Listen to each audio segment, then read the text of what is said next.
नहमदुहु व नुसल्ली अला रसूलिल करीम।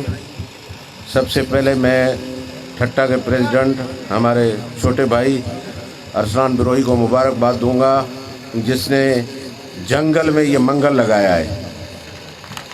तो जंगल में मंगल इन्हें गिरा चो असां हिकिड़े रोड खां भुलिजी वियासीं, पोइ अलाए ग़लति आयासीं अलाए सही, पर नई गाॾी मूं शेख साहब ॿुधायो असां कल्ह कढाई आहे, उन इफ़्तिताह अॼु देवियुनि सां कयो तो रुगो ॿिन्ही पासे देवियूं हुयूं। त शाबाश तव्हां माण्हुनि खे हुजे, हिते रहो था, ॾिसो था।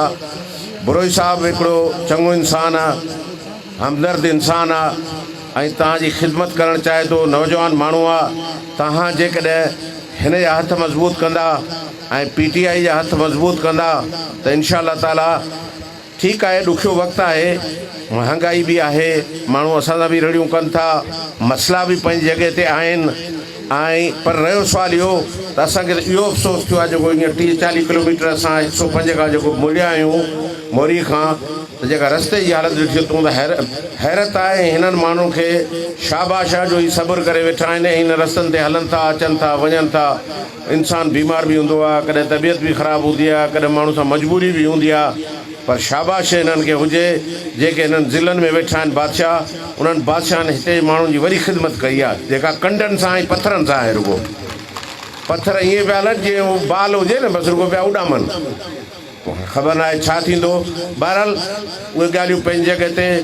हलीम आदिल शेख साहिबु जेको आहे उहो पंहिंजो सिर तिरीअ ते रखी ऐं तव्हांजी ख़िदमत लाइ, असांजी ख़िदमत लाइ, सिंध जी ख़िदमत लाइ निकितो आहे ऐं इहो अलम हिन बुलंद कयो आहे। हर जॻह ते शेख साहिबु पहुचे थो, भले पोइ उहो कुतनि जो केस हुजे, कुते खाधलनि जो केस हुजे, एम्बुलेंस न मिलण जो केस हुजे, किथे स्कूलनि जो केस हुजे, किथे अस्पतालुनि जो केस हुजे, किथे को ॿोॾि जो केस हुजे, पाणी जो केस हुजे, पाणी जी शार्टेज जो केस हुजे। बहरहाल हलीम साहिब खे लख शाबस आहे त हू हर जॻह ते पहुचे थो ऐं पहुचण बि खपे, पर हुन वाक़ई पार्टी सां पंहिंजो नातो निभायो आहे, अपोज़िशन लीडर जो हक़दार बि आहे। आउं चवां थो अञा इन खां वधीक बि हलीम साहिब खे मिलणु खपे त जीअं हू सिंध जे माण्हुनि जी वधि में वधि ख़िदमत करे सघे। दिलि त इलाही ॻाल्हाइण थी चाहे, पर टाइम बि घटि आहे, रस्तो बि अॻियां तमामु सुहिणो आहे। तंहिं करे तव्हां सां इनशा अल्लाह वरी कचरियूं रहंदियूं। ऐं यार ज़िंदा गाने वारो नथो मुड़े, ऐं छा करियां।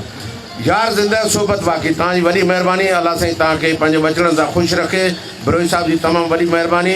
बिरोही साहिब मूंखे तमामु घणो चयो, शेख साहिब बि महिरबानी आहे, उन बि चयो, ॿिया बि असां जेके मुअज़्ज़िज़ आहिनि जिन सभिनी जा नाला कोन वठी सघिया आहियूं, उन्हनि खे बि सलाम था पेश कयूं। तव्हांखे बि सलाम था करियूं त तव्हां अहिड़े जंग में हिते एॾे वॾे तइदाद में गॾु थिया आहियो। तव्हांजी महिरबानी, अलाह तव्हांखे सलामत रखे। अस्सलामु अलैकुम।